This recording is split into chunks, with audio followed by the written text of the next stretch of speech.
12వ పేతురు రాసిన మొదటి పత్రిక 3వ అధ్యాయము 12వ పేతురు రాసిన మొదటి పత్రిక 3వ అధ్యాయము 12వ ప్రభు కనులు నీతిమంతుల మీదను ఆయన చెవులు వారి ప్రార్థన వైపును ఉన్నవి కానీ మీరు మంచి విషయంలో ఆసక్తి గలవారైతే మీకు హాని చేయువాడు ఎవడు? మీరు ఒకవేళ నీతి నిమిత్తము శ్రమ పడినను మీరు ధన్యులే. కలవరపడకుడి. స్తోత్రం. చదవబడిన మాట నుండి 10 నిమిషాలు దేవుని మాటలు మనం జ్ఞాపకం చేసుకున్నాము. మొదటి మాట ఏంటంటే, నీతిమంతుల మీద తన కనులు ఉండును. ఎవరి కనులు ఉంటాయట?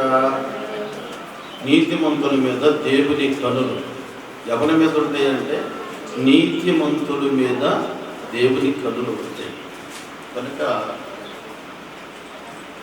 నన్ను చూడు ప్రభువా, నా పరిస్థితి చూడు ప్రభువా, నా బాధలు చూడు ప్రభువా, నా సమస్యలు చూడు ప్రభువా అంటే ఆయన చూడడు. మొదటగా ఆయన నీతిని ఎతకాలి. మొదటగా ఆయన నీతిని వెతికినప్పుడు ఆయన నీతిని బట్టి ఏం చేస్తాడంటే ఆయన కను దృష్టి నీ మీద ఉంచుతాడు. ఆయన కనులు నీ మీద తిప్పబడతాయి. అప్పుడు నీకు ఏ బాధ కలిగినా ఆయన చూస్తున్నాడు గనక, చూస్తున్న దేవుడు గనక నీ పరిస్థితుల నుండి, నీ బలహీనత నుండి, నీ బాధల నుండి విడిపించడానికి ఆయన ఇష్టపడతాడు. చూడాలి కదా. ఇప్పుడు చూడకోకుండా ఎవరేం చేయగలుగుతారు? తోమా అన్నాడు యేసు ప్రభు వారిని, అయ్యా శిష్యులందరూ అన్నారు యేసు ప్రభు కనపడ్డాడు మాకు అంటే, నేను అన్నాడు, నేను నమ్మను. ఆయన గాయములను నా ఏలు పెట్టి చూస్తేనే తప్పనిచ్చా, లేకపోతే నేను నమ్మను అని చెప్పాను అనుకొచ్చాను.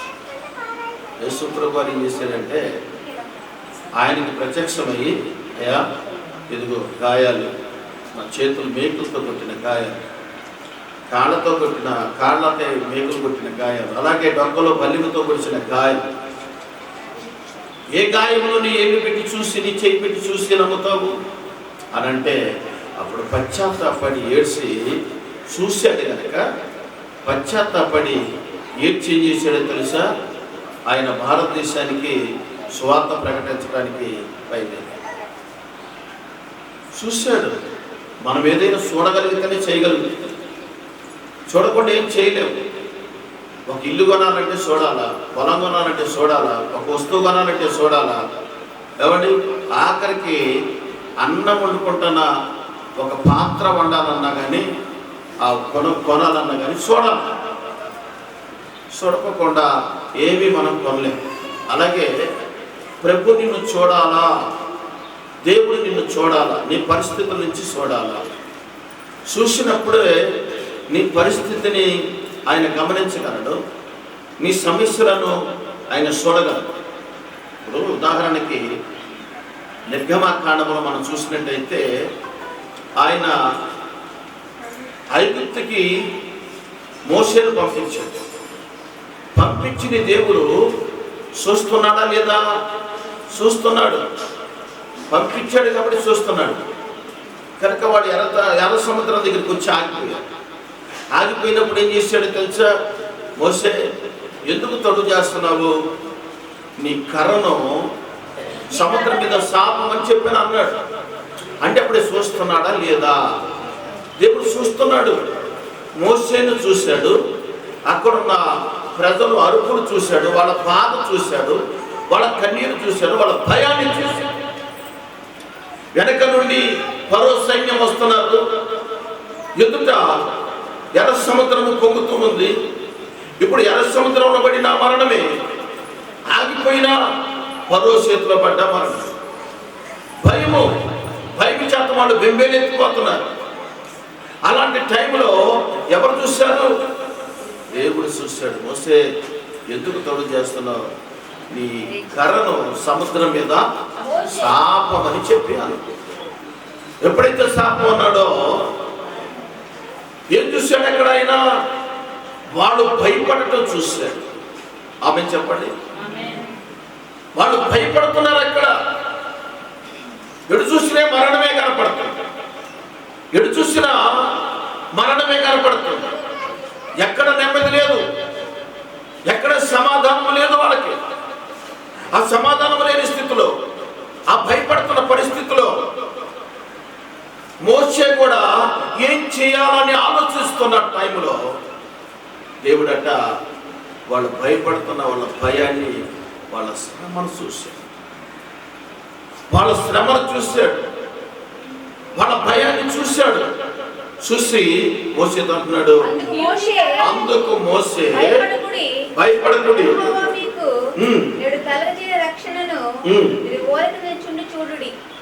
ప్రభు అంటూ ఉన్నాడు, నీ కర్రను మొరపెట్టుచున్నావు,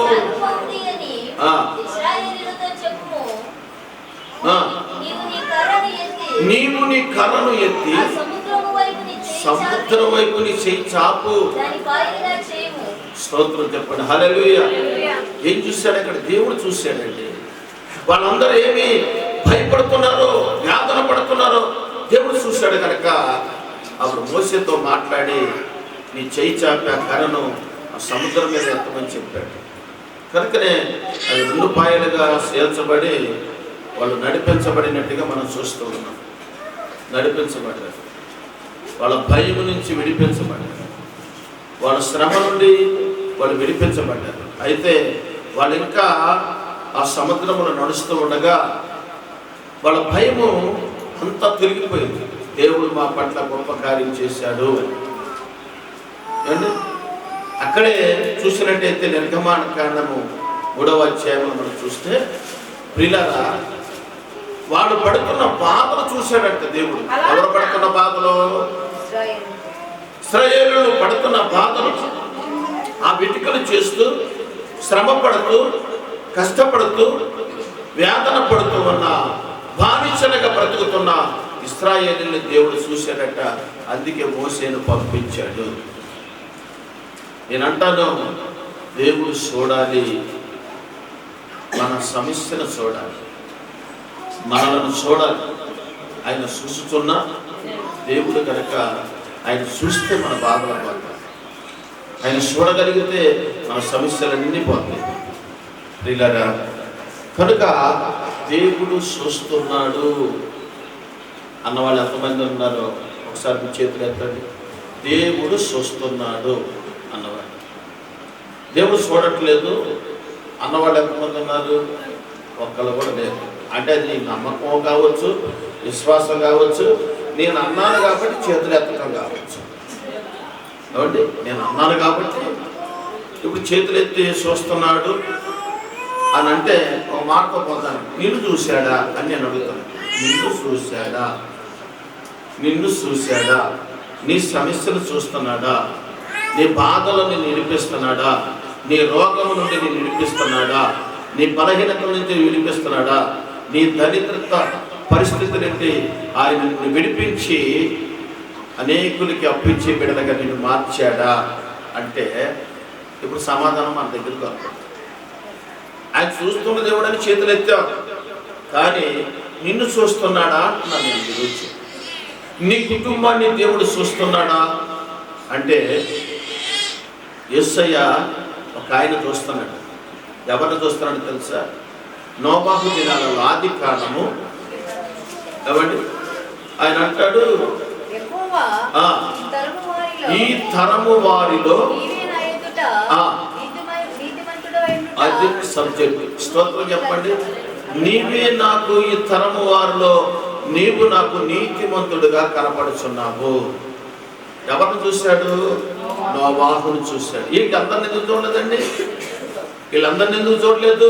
వాళ్ళని పట్టించుకోవాలి. అసలు చూశాడు కానీ పట్టించుకోలేదు. ఎంత మాత్రం కూడా వాళ్ళకున్న పరిస్థితులను బట్టి పట్టించుకోవాలా, కానీ నోవాహును పట్టించుకున్నాడు. కారణం ఏంటంటే నోవాహు దేవునికి నీతిమంతుడిగా కనపడ్డాడు. కొద్ది రోజులలో శ్రమ రాబోతుంది, దేశం మీదకి ఉగ్రత రాబోతుంది, భయంకరమైన ఆ దేశమంతా ఊడ్చుకుపోయే టైం రాబోతుంది. అప్పుడు ఎవరిని జ్ఞాపకం చేసుకున్నాడంటే, ఒకవేళ ఎవరైనా నీతిమంతులు ఉన్నారేమో, ఒకేసారి ఎవరితో మాట్లాడకుండా ఈ లోకమంతా పాపం చేత నింపబడ్డది, ప్రజలందరూ పాపం చేత నింపబడ్డారని ఆయన ఎవరితో మాట్లాడుకోకుండా ఆకాశ వాక్యులు విప్పి విస్తారమైన వర్షం ఇవ్వలేదండి. ఆయనకు ఒక ఆలోచన వచ్చింది, ఎవరైనా నీతిమంతులు ఉన్నారేమో చూద్దామనుకున్నాడు. ఎవరైనా నీతిమంతులు ఉన్నారేమోనని చూద్దామనుకున్నాడు. చూశాడట, నోవాహు నీతిమంతుడుగా కనపడ్డాడట. స్తోత్రం చెప్పబడ్డాడు. 100 మంది అన్యాయస్తులు, నేరస్తులు శిక్ష తప్పించుకున్న బాధ లేదు, కానీ ఒక నీతిమంతుడికి మాత్రము శిక్ష పడకూడదు. ఇది రూల్. కనుకనే ఆయన ఎవరైనా నీతిమంతులు ఉన్నారేమో, ఒకవేళ నా ఉగ్రతకు వాడు కూడా పాడైపోతే ఏంటి పరిస్థితి అని ఆయన చూడటం మొదలు పెట్టాడండి. నేనంటాను, ఈరోజు ఆయన ప్రతి ఒక్కరిని చూస్తున్నాడు, కానీ పట్టించుకోవట్లా. మరి ఎవరిని పట్టించుకుంటాడో తెలుసా? నీతిమంతులుగా ఉన్నవారిని పట్టించుకుంటాడు. నీతిమంతుల మీద ఆయన కనుదృష్టి ఉంచుతాడు, ఆయన ఆశీర్వాదం ఉంచుతాడు, ఆయన కృప ఉంచుతాడు.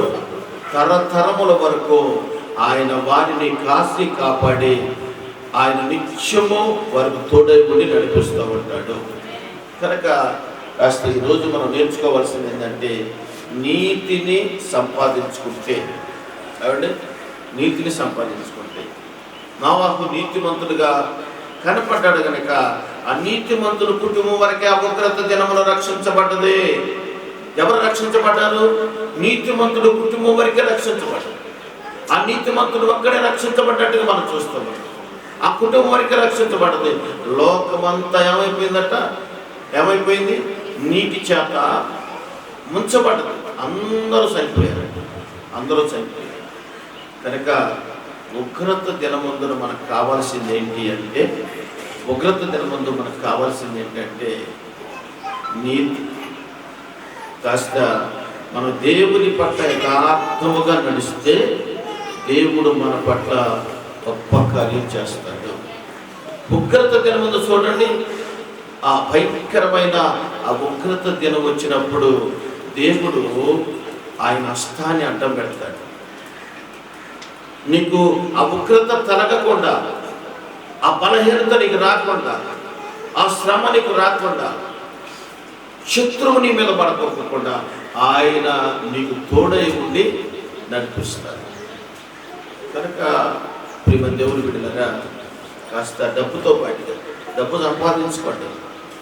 చెప్పండి, డబ్బు సంపాదించుకోండి, ధనం సంపాదించుకోండి. ఒకవేళ బంగారం కొంటారా? కొనుక్కోండి. ఎండి కొంటారా? కొనుక్కోండి. ఇంకేమైనా డబ్బులు ఎక్కువైతే వజ్రాలు కొంటారా? కొనండి. ఇంకా డబ్బులు ఎక్కువైతే రత్నాలు కొంటారా? కొనండి. కానీ ఎన్ని కొన్నా దేవుని రాకడ సమయంలో మిగిలేది ఏంటి?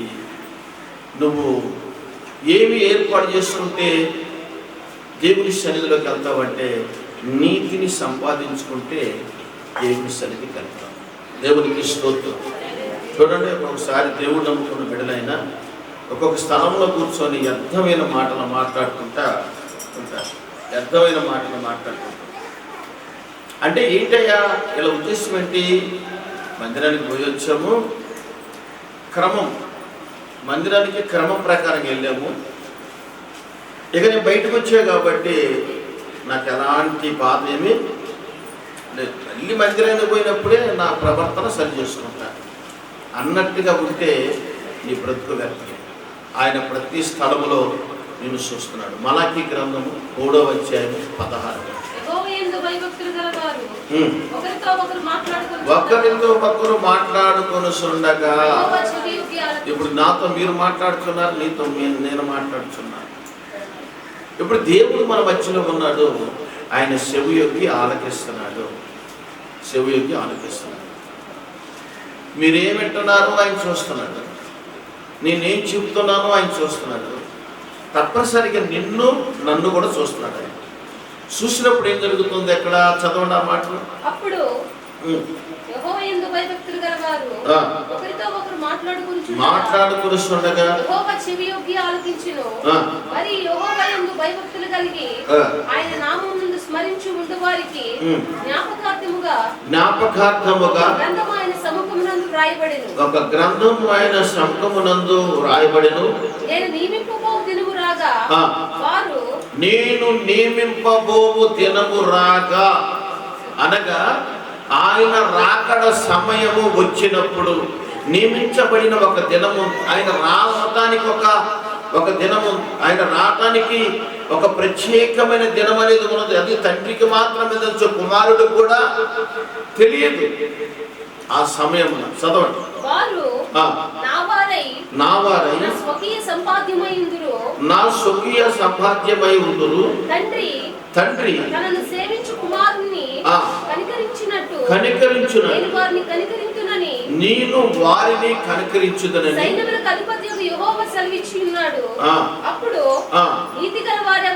నీతిగల వారెవరో దుర్మార్గులెవరో దేవుని సేవించు వారెవరో ఆయనను సేవించిన వారెవరో మీరు తిరిగి కనుగొందురు. స్తోత్రం. అప్పుడు నీతిగా ఉన్న వాళ్ళెవరో, దుర్మార్గంగా ఉన్న వాళ్ళెవరో, ఆయనను సేవించే వాళ్ళెవరో, ఎంతవరకు మోసకరమైన పరిస్థితుల్లో ఉన్న వాళ్ళెవరో, మందిరములో ఒకలాగా, బయట ఒకలాగా, కొట్టుకెళ్ళినప్పుడు ఒకలాగా, ఎవరిని ఇంకా ఆ సెంటర్కి వెళ్ళినప్పుడు ఒకలాగా, ఆఫీస్కి వెళ్ళినప్పుడు ఒకలాగా, కూలికి వెళ్ళినప్పుడు ఒకలాగా, పొలానికి వెళ్ళినప్పుడు ఒకలాగా, మందిరానికి వచ్చినప్పుడు ఒకలాగా. నువ్వు ఏది చేస్తున్నా, ఏమి మాట్లాడుతున్నా ప్రభు చూస్తున్నాడు. ప్రతి చిన్న మాటను కూడా ఆయన గ్రంథములో లెక్కించుతున్నాడు. దేవునికి స్తోత్రం. గ్రంథములు విప్పబడుతున్న సమయం ఒకటి వచ్చింది. ఆయన నియమింపబడిన దినం అనేది ఒకటి ఉంది. నియమింపబడిన దినం అనేది ఒకటి ఉంది. ఆ దినమందు ఖచ్చితంగా నువ్వు నీతిగా ఉన్నావో, అవినీతిగా బ్రతుకుతున్నావో, దుష్టత్వంతో ఉన్నావో, అన్యాయకరంగా బ్రతుకుతున్నావో, అవన్నీ కూడా ఆయన గ్రంథము తీసి ఒక్కొక్క పేజీ తీసి దాంట్లో ఉన్న నీ ప్రతి పరిస్థితి కూడా ఆయన చెప్తూ ఉంటాడు. కనుక ఆయన చూస్తున్నాడు. ఎవరు నీతిమంతులో చూస్తున్నాడు, ఎవరు అవినీతి పనులు చూస్తున్నాడు, ఎవరు అన్యాయస్తులు చూస్తున్నారు, ఎవరు దేవుని పట్ల యథార్థంగా బ్రతుకుతున్నారో చూస్తున్నాడు ఆయన. కనుక ఆయన చూస్తున్న దేవుడు కనుక కాస్త మనం భయపడి యథార్థముగా అనగా నీతిగా బ్రతకడానికి ఇష్టపడాలి. త్వరగా ఒక మాట చెప్తాను నేను. దానియేలు గ్రంథం 6వ అధ్యాయం, మీకు తెలిసిన మాట. దానియేలు ఆ సంస్థానానికి రాజు 120 మంది ఆ సంస్థానికి ఒక ప్రముఖులుగా ఏర్పాటు చేసుకున్నాడు.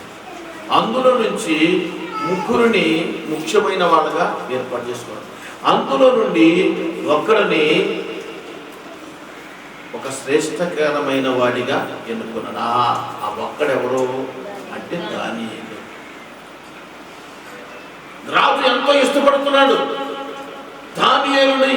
రాజు ఎంతో ఇష్టపడుతున్నాడు. అన్ని ప్రాంతం యథార్థంగా ఉంటున్నాడని, అన్నింటిలో ఆయన నీతిమంతుడిగా కనపడుతున్నాడు. యథార్థముగా ఆయన పనితీరు యథార్థముగా ఉంది. ఆయన నడక తీరు, ఆయన చూపు తీరు, ఆయన మాట తీరు యథార్థముగా ఉంది. కనుక రాజు బహుగా దానియేలు మెచ్చుకొని 120 మందిలో ఒక మంచి ప్రముఖుడుగా అతను ఏర్పాటు చేస్తున్నాడు. అయితే మిగిలిన వాళ్ళు ఊరుకుంటారా? అతని మీద అరే రాజు ఎంతగా ప్రేమిస్తున్నాడే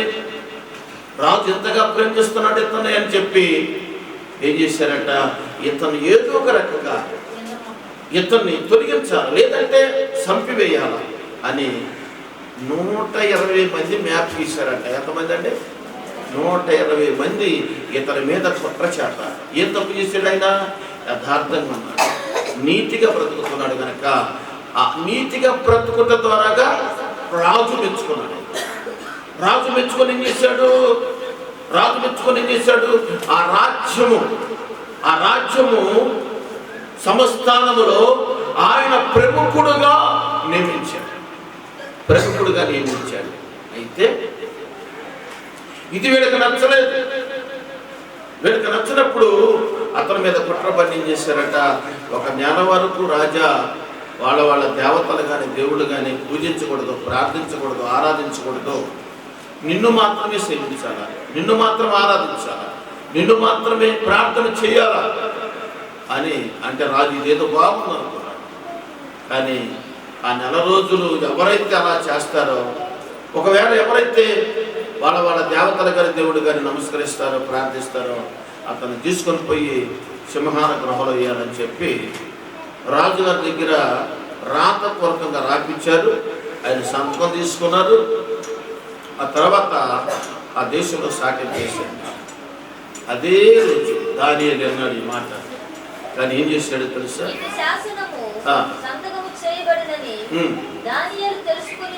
తెలుసుకుని తన ఇంటికి వెళ్ళి నేను సస్తానేమో, సింహాల గృహంలో వేస్తానేమో, ప్రార్థన చేస్తే నా పరిస్థితి ఈ రోజుతో ముగించిందేమో అనుకోలేదు. రాజు ఆజ్ఞ కంటే పరలోకమందున్న రారాజు మాట గొప్పది. ఎందుకంటే ఇతడు శరీరాన్నే చంపగలడు, కానీ పరలోకమందున్న తండ్రి ఆత్మను శరీరాన్ని కూడా చంపగలడు. కనుక శరీరము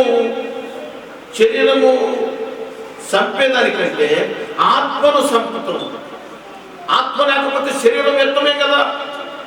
ఇప్పుడు ఎవరికి లోబడుతున్నాడంటే దేవుడికి లోబడుతున్నాడు. ఆయన లోబడి వెంటనే పోయి ప్రార్థన మానలేదు, సింహాలకు భయపడలేదు, రాజు మాటకు భయపడలేదు.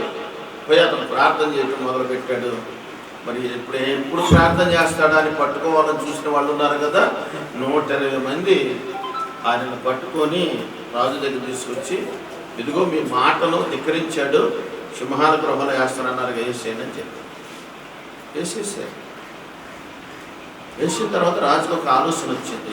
ఇతడు నీతిమంతుడిగా బ్రతికాడు కదా, ఇతడు యథార్థవంతుడిగా బ్రతికాడు కదా, అయితే ఇతను చనిపోయాడంటవా, సింహాలు అతను తినేసినయా చూద్దామని తెల్లవారుచుండగా 21వ వచనం తెల్లవారుజామున రాజు సింహముల గృహ దగ్గరికి త్వరపడిపోయి దుఃఖ స్వరముతో దానియేలును పిలిచి, జీవము గల దేవుని సేవకుడు అయిన దానియేలు, నిత్యము నువ్వు చెవిస్తున్న దేవుడు నిన్ను రక్షింపగలిగనా? ఈయన డౌట్ క్లారిటీగా ఆ డౌట్ తీర్చుకోవాలి. అసలు ఎంతగా దేవుడిని ఆరాధించాడు కదా. రాజు ఉద్దేశం ఏంటంటే ఎంతగా దేవుడిని ఆరాధించాడు, ఎంత యథార్థంగా బ్రతికాడు. సింహాల గృహంలో యాస్తమనగా ప్రార్థన మానలేదే, అయితే దేవుడు రక్షించాడా? లేదు. చూద్దామని ఆలోచన వచ్చే రాజుకి తన దగ్గరికి పోయి ఆ సింహాల గృహ దగ్గర మాట్లాడుతున్నాడట. అయ్యా, జీవము కలిగిన దేవుని సేవకుడా, నీ దేవుడు నేను రక్షించగలిగేనా అంటే దానియేలు అంటాడు,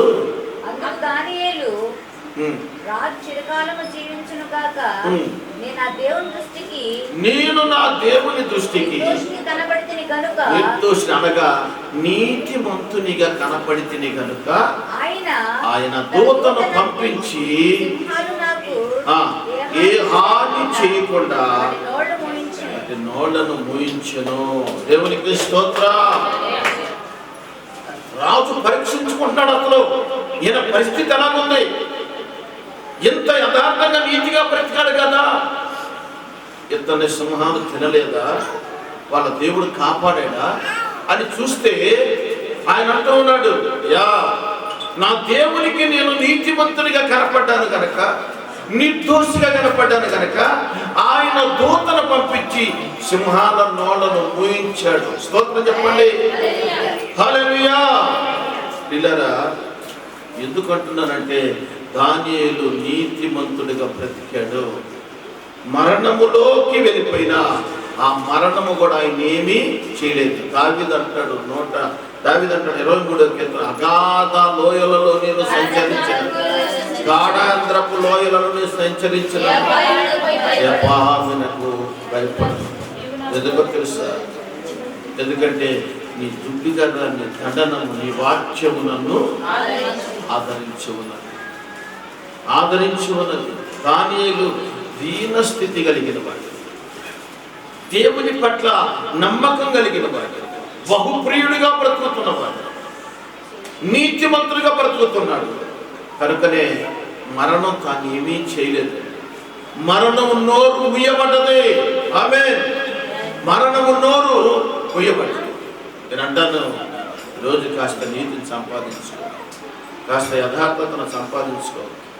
మనిషి ఇచ్చలవిడిగా మాట్లాడటము, ఇచ్చలవిడిగా ప్రవర్తన, ఆ ప్రతి ఒక్కరు కూడా ఆ మలాకీ గ్రంథములో దేవుడు చూస్తున్నాడు. ఆయన గ్రంథములో రాస్తూ ఉన్నాడు. అండి. కనుక మనం కాస్త దేవుని కృపను బట్టి చాలా జాగ్రత్తగా ఉన్నాం.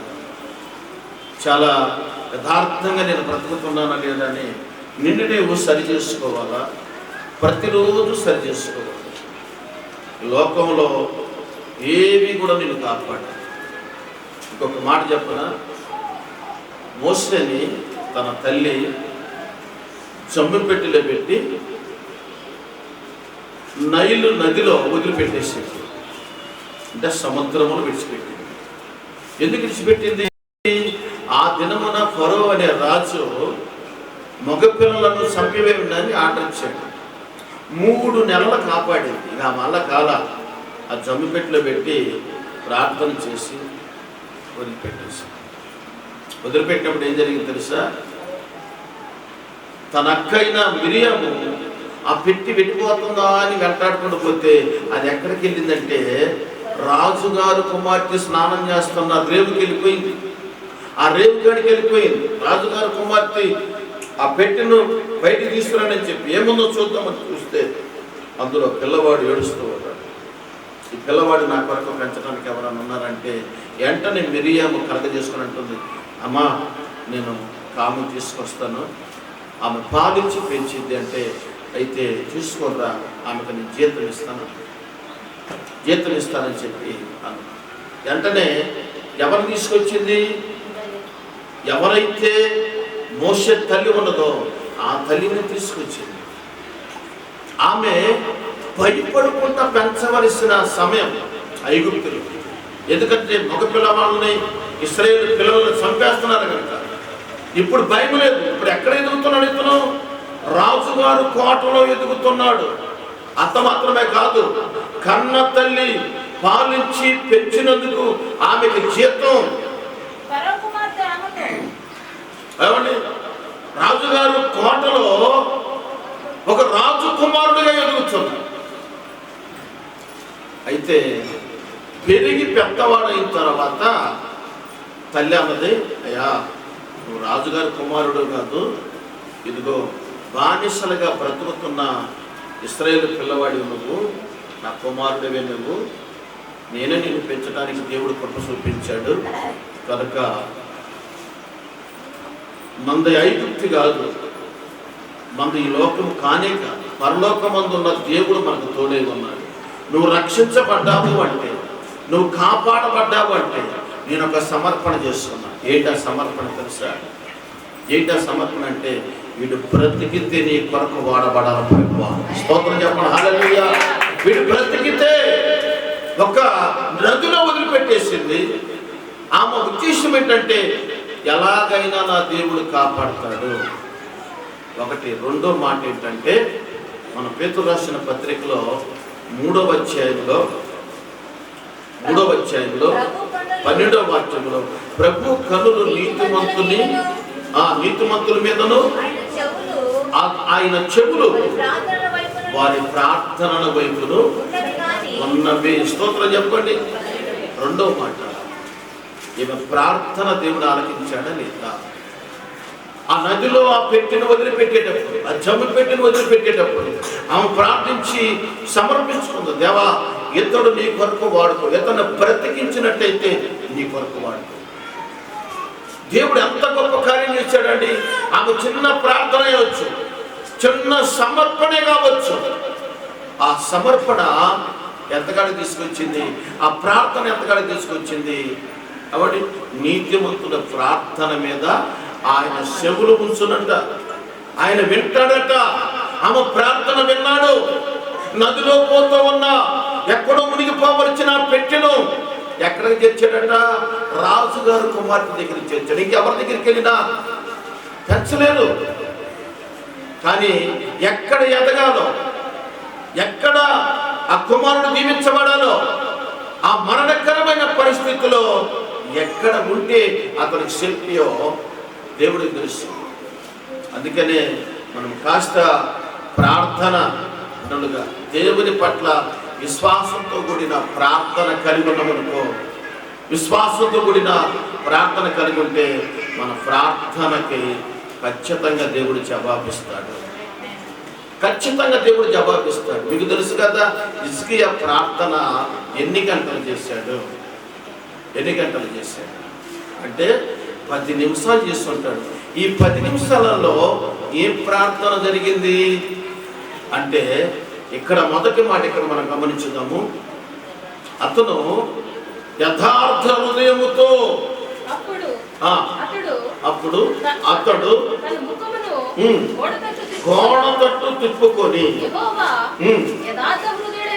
యథార్థ హృదయుడనై సత్యముతో నీ సన్నిధిని నేనెట్లు నడుచుకుంటును, నీ దృష్టికి అనుకూలముగా కృపతో జ్ఞాపకం చేసుకోమని హిజ్కియా కన్నీళ్లు విడుచుచు యెహోవాకు ప్రార్థన చేయగా దేవుడు అంటున్నాడు, హిజ్కియా, ఇదిగో హిజ్కియా ప్రార్థన నేను అంగీకరించి ఉన్నాను, అతని కన్నీళ్లు నేను చూసి ఉన్నాను. ఎందుకో తెలుసా? అతను కృపతో నన్ను జ్ఞాపకం చేసుకో. ఒకప్పుడు నేను ఎలాంటి యథార్థమైన హృదయంతో నీ సన్నిధిలో నేను బ్రతికాను. ఒకప్పుడు బ్రతికాను, కానీ ఇప్పుడు లేదు. కానీ ఒకప్పుడు పరిస్థితిని జ్ఞాపకం చేసుకొని ఇప్పుడు పాపం స్థితిని పక్కన పెట్టేశాడు హిజ్కియా. ఇప్పుడు పరిస్థితిని, ఒకప్పుడు యథార్థంగా బ్రతికిన దాన్ని జ్ఞాపకం చేసుకొని ఇప్పుడు పాపపు స్థితిని పక్కన పెట్టేసి ప్రార్థన చేస్తే దేవుడట తన కన్నీటిని చూశాడు. ఏం చేశాడు? తన కన్నీటిని చూశాడు. నేను అంటాను, ఒకటి సమర్పణ కలిగిన ప్రార్థన, రెండోది మనము యథార్థవంతులమైతే కాస్త కూస్తో దేవుడి పట్ల యథార్థంగా బ్రతుకుతుంటే అది జ్ఞాపకం చేసుకొని ఇప్పుడున్న నీ స్థితిని నువ్వు గుర్చిపెట్టినట్టయితే ఆ ప్రార్థన దేవుడు తప్పనిసరిగా ఆలకించబోతున్నాడు. దేవునికి స్తోత్రం. ఆయన చూశాడట, ఆయన కన్నిటిని చూశాను, ఆ ప్రార్థన నేను అంగీకరించాను అంటున్నాడు. దేవునికి అంగీకారముగా ఉండాలని ప్రార్థన, దేవునికి అంగీకారముగా ఉండాలి ప్రార్థన. ఒక పని మొదలు పెట్టావు, ఆ పనికి ముందు చిన్న ప్రార్థన చేస్తే ఆ ప్రార్థన దేవుడిని నువ్వు మొదలుపెట్టిన పని ఎక్కడ ఆగకుండా అంచెలంచెలుగా నీ జీవితంలో గొప్ప కార్యాలు ఎదుగుదలలోకి తీసుకురావాలి. స్తోత్రం చెప్పండి. హల్లెలూయా. ఆ పని మొదలు పెట్టమంటే అక్కడే ఉండకూడదు. నీ ప్రార్థన దేవుడు ఆలకించువాడు. ఆమె మొట్టమొదటిగా సమర్పణ కలిగిన ప్రార్థన. ఏ ప్రార్థన అంటే చెప్పండి? మోషే తల్లి ఏ ప్రార్థన కలిగి ఉందంటే సమర్పణతో కూడిన ప్రార్థన. తన కుమారుని రక్షించింది. గొప్ప ప్రవక్తగా, దేశంలో గొప్ప ప్రవక్తగా ఏర్పాటు చేస్తుంది.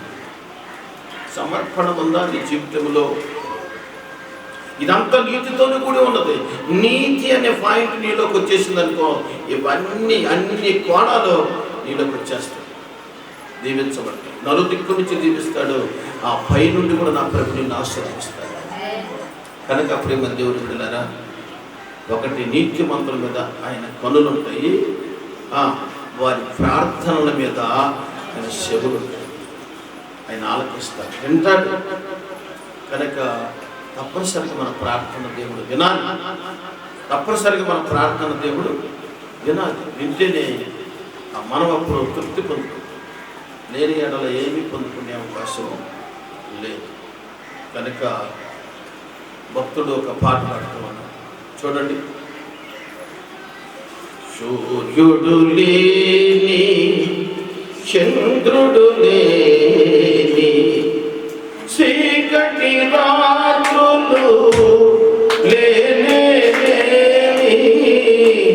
సూర్యుడు లేని చంద్రుడు లేని చీకటి రాత్రులు లేని,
స్థిరమైన పునాది కలిగిన పట్టణములో మనము చేర్చబట్టడానికి భూమి మీద కాస్త నీతిగా మన మాటలో నీతి ఉండాలా, మన పనిలో నీతి ఉండాలా, మన చూపులో నీతి ఉండాలా, మన ప్రవర్తనలో నీతి ఉండాలా. నీతిని ఎక్కడైతే పోగొట్టుకుంటావో పడిపోయిన పిండము కంటే ఘోరముగా ఉంటుంది నీ గతి. ఉగ్రత దినాలు రాబోతున్నాయి కనుక ప్రతి మనిషి నేర్చుకోవాల్సింది మందిరానికి వచ్చి నేను నీతిగా బ్రతుకుతున్నానా, దేవునికి అనుకూలంగా బ్రతుకుతున్నానా. ఎందుకంటే నిన్ను భూమి మీదే కాదు, నీతిమంతుడిగా నువ్వు బ్రతికితే నువ్వు సచ్చిన తర్వాత దేవుడి రాజ్యములో కూడా ఆయన నిన్ను చూసి అక్కడ చేర్చుకోవాలి. ఆ పునాదులు కలిగిన పట్టణంలోకి నువ్వు చేర్చబడాలి. ఆకలి తప్పులు లేని ఆ పట్టణంలోకి నువ్వు చేర్చబడాలి. అది మనకు స్థిరమైనది. యోహాను సువార్త 14వ అధ్యాయం. యోహాను సువార్త 14వ అధ్యాయం. కలవరపడనీకుడి, దేవుని యందు విశ్వాసం ఉంచుతున్నారు, విశ్వాసం ఉంచండి. దేవుని యొక్క తండ్రి ఇంట అనేకమైన నివాసములు గలవు. ఆ నివాసములను మనము శాంతపడాలి, వాటిని మనం పొందుకుంటాం. అక్కడికి వెళ్ళాలి.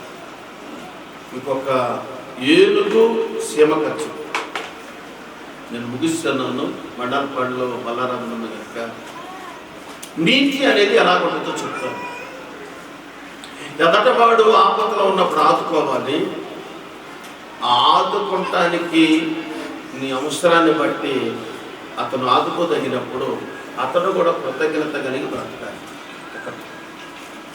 ఏనుగు చెరుకును నవిలి మింగేస్తుంది. ఎందుకంటే తన బలము కలిగిన వేనుగ తన తొండముతో నోట్లో పెట్టుకొని దంతాల చేత నవిలేస్తుందట. పాపం సేమకేమో ఆ రసం రాక ఏనుగుని అట్లాగే దొరుకుతుంది. ఎందుకు ఎట్లా తింటుందో నాకేమో ఇది కాదా, నాకు కూడా తీపిష్టమే అని అలాగే చూస్తుంటే అప్పుడు అది ఏరుగందంట. ఎందుకు బాధపడతావని ఆ చెరుకులో నుండి చీల్చి లోపల చిన్న మొక్క ఆ సేమ ముందు అట్లా వేసిందంట.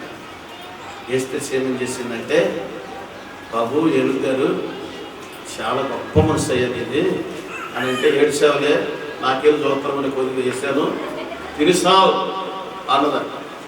అంటే సేమ అన్నదంట, ఏదో ఒక రోజు నీకు కూడా నేను మేలే చేస్తానయ్యా అన్నదంట. ఏడ్చేవుల మీద ఒక డబ్బాసారం మళ్ళీ నువ్వెంత నీ బ్రతికాను.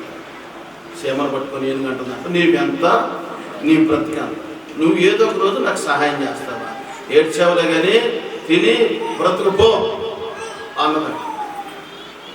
ఆ తరువాత సేమ తను తాను తగ్గించుకొని తిన్నది, తిని వెళ్ళిపోయింది. ఒక రోజు ఏం జరిగిందంటే, అదే అడవిలో ఏనుగు బ్రతుకుతుంది, సేమ కూడా బ్రతుకుతుంది. ఒక వేటగాడు వచ్చాడు, వేలుకి తుపాకీ గురిపెట్టాడు. తుపాకీ గురిపెట్టి దాన్ని కాల్చాలనుకున్న టైంలో సేమట పరపరపరమని పైకి ఎక్కేసి ఆ ఏనుగు కుట్టిందంట. కుట్టిన వెంటనే ఆ తుపాకీ పేలినప్పుడు ఆ గురి తప్పిపోయింది, ఆ ఏనుగు బ్రతికిపోయింది. దేవుడికి స్తోత్రం. ఇది ఎవరు గమనించారంటే ఏనుగు గమనించి సీమ నేనేదో అనుకున్నాను కానీ నిజంగా నీ సహాయం ఏ సహాయం నువ్వు చేస్తావు అనుకొని నువ్వు ఎంత ఉన్నావు, నీ సహాయం నాకెందుకు అనుకున్నాను కానీ నీవు చేసిన సహాయం అంటే తెలుసా, ఈ రోజు నా ప్రాణాలనే కాపాడాను. దేవుడికి స్తోత్రం. ఈ రోజు నా ప్రాణాలనే కాపాడా. కాస్త నీతి అంటే ఏంటంటే కృతజ్ఞత కలిగి బ్రతకటం. ఫైనల్గా మీకు చెప్తున్న మాట ఏంటంటే, ఎదట వాడు ఏదైనా మేలు చేశాడంటే ఆ మేలుకు తగినట్టుగా కృతజ్ఞత కలిగి బ్రతకటం. ఇది నీతి అంటే మీకు అర్థం అవ్వాలని ఇప్పుడు సేమ ఏనుగు కథ చెప్పాల్సి వచ్చింది. కాస్త కృతజ్ఞత, ఎవరైనా మేలు చేశారా ఆ మేలును బట్టి లైఫ్ లాంగ్ కృతజ్ఞత కలిగి బ్రతుకుతాను అని ఒక మనస్సు నీకు ఉండాలి. అయితే దేవుడు మన కొరకు ప్రాణం పెట్టినవాడు కదా, యేసయ్య మన కొరకు ప్రాణం పెట్టాడు, రక్తం చెల్లించాడు. నీ కొరకు ఆయన శ్రమలు అనుభవించాడు, బాధలు పడ్డాడు, దెబ్బలు తిన్నాడు, ప్రాణాన్ని పెట్టాడు. తిరిగి ఆయన బాధ పెట్టబడి తిరిగి లేచాడు, తండ్రి కుడి పక్కన ఉన్నాడు. అంత మాత్రమే కాదు, మరలా నేను వస్తున్నా, మీ హృదయాలను కలవర పడదయకుడి, ఇదిగో నేనున్న చోటును మిమ్మల్ని కూడా ఉంచడానికి నా తండ్రి దగ్గర అనేకమైన నివాసాలు ఉన్నాయి, అక్కడికి మిమ్మల్ని తీసుకుపోవడానికి రాబోతున్నాను అన్నాడు. స్తోత్రం చెప్పండి, హల్లెలూయా. మరి ఎవరు వెళ్తారు అక్కడికి? ఇప్పుడు చెప్పండి, ఎవరు వెళ్తారు? కృతజ్ఞత కలిగి నీతిగా బ్రతుకుతున్న వారు మాత్రమే వెళ్తారు. ఆయన వస్తాడు, కరెక్టే, అక్కడ నివాస స్థలాలు ఉన్నాయి, కరెక్టే, కానీ నువ్వు వెళ్ళాలిగా. ఆయన సిద్ధపాటు కలిగి ఉన్నాడు, నీకుందా సిద్ధపాటు? కాస్త నీతిగా బ్రతుకుతాం, యథార్థంగా బ్రతుకుతాం, పరిశుద్ధంగా బ్రతుకుతాం, దేవుని చిత్తానుసారంగా బ్రతుకుతాం. అదే నీతి నీకుంటే ప్రభు రాకడ సమయం దగ్గర పడుతూ ఉంది. ఆయన ఏ రోజైనా రావచ్చు. ఆయన వచ్చినప్పుడు ఆయనతో పాటుగా నువ్వు వెళ్ళటానికి సిద్ధపాటు కలిగి ఉన్నావా? ఆ సిద్ధపాటు ఏంటో తెలుసా? నీతి. స్తోత్రం చెప్పండి. ఆ సిద్ధపాటు ఏంటో తెలుసా? ఆ నీతి అంటే ఏంటో తెలుసా? కృతజ్ఞత కలిగి బ్రతకటం. కృతజ్ఞత కలిగి బ్రతకటం. అలాంటి కృతజ్ఞతని కలిగి ఉంటే, ఆ నీతిని నువ్వు సంపాదించుకుంటే, ఒకవేళ లేదు ఇంకా నేను ఆ నీతిని సంపాదించుకోలేదు, ఇంకా నాకు ఆ కృతజ్ఞత లేదు, నేను అవసరానికి వాడుకుంటున్నా బ్రతికెంతేనంటావా? అగ్ని గుండములో మనం మాడిపోతున్న పరిస్థితి రాబోతుంటే, ఎండాకాలం ఎక్కడ దాకా అక్కర్లేదు, మండాలు పడడానికి లీటర్ నీళ్ళు దాల్సి. అలాంటిది అగ్నిగుండంలో మండుతున్నప్పుడు ఎవరు నీకు నీళ్ళు ఇస్తారు? ఒక సుక్క నీళ్ళు కూడా ఎవరు నీ దగ్గరికి రాదు. ఎందుకంటే అక్కడికి ఇక్కడికే గొప్ప అగాధం ఉందని చెప్పి అబ్రహాం చెప్పాడు. కనుక ప్రియమైన దేవుని బిడ్డలారా, నీతి అనేది మన సొంతంగా ప్రభువుని బట్టి తెచ్చుకునేదే తప్పనిచ్చి దీని ఏదో కొనుక్కొచ్చుకునేది కాదు. కృతజ్ఞత కలిగి ఉన్నావా? అదే నీతి. తగ్గించుకొని ఉన్నావా? అదే నీతి. యథార్థంగా బ్రతుకుతున్నావా? అదే నీతి. దేవుని పట్ల నీతిగా బ్రతుకుతున్నావా? అదే నిజాయితీ నీతి. నా దేవుడు కనులు నిన్ను చూస్తూ ఉన్నాయి కనుక నిన్ను నీవు తగ్గించుకొని ప్రభువుకి నీ హృదయాన్ని అప్పగించేసి, ప్రభువా నీ చిత్త ప్రకారంగా నా జీవితాన్ని నీ చిత్త ప్రకారంగా ప్రభు అని చెప్పి ఒక సమర్పణ. మోసే తల్లి ఏ రీతిగా సమర్పణ కలిగి ప్రార్థన చేసిందో అట్టి సమర్పణ ప్రార్థన మనం కలిగి చేసుదుముగాక. హిజ్కియా ఎలాంటి ప్రార్థన చేశాడో అలాంటి ప్రార్థన మనము చేసుదుముగాక. తల ఉంచండి, ప్రార్థన చేసుకుందాం. యేసయ్యా, నీ కృప, నీ దయ, నీ ప్రేమను పొందుకోవాలి. ప్రతి కుటుంబం నీ ప్రేమను పొందుకోవాలి, మీ దయను పొందుకోవాలి, మీ కృపను పొందుకోవాలని ఆయన పెద్ద పరిస్థితుల్లో ఉంచారు. తండ్రి, జ్ఞాపకం చేసుకోమని ప్రోత్సహించండి, ఆదరించండి, బలపరచండి. జనదాసుని తండ్రి, నాతో మాట్లాడే విధానం బట్టి మీకు నీతిమంతుల మీద ఆయన కన్ను దృష్టి, నీతిమంతుల ప్రార్థన ఆలకిస్తానని వాగ్దానం చేసి, ఈ ప్రార్థన దేవుడు ఆలకిస్తున్నాడా? దేవుడు నిన్ను చూస్తున్నాడా? నీ సమస్యల్లో, నీ కష్టాలలో, నీ విరుకులు, ఇబ్బందులు ఆ ప్రభు నేను చూస్తున్నాడా? అని చూస్తే నీ బాధలన్నీ తొలగిపోతాయి, నీ సమస్యలన్నీ విడిపోతాయి, నీకున్న ప్రతి విధమైన భయంతో తొలగిపోతాయి. కనుక ఆయన చూసినట్టుగా నీ మనసు మార్చుకొని, ఆయన నీ ప్రార్థన అంగీకరించినట్టుగా నీ మనసు మార్చుకొని ప్రార్థించి దేవుని కార్యములు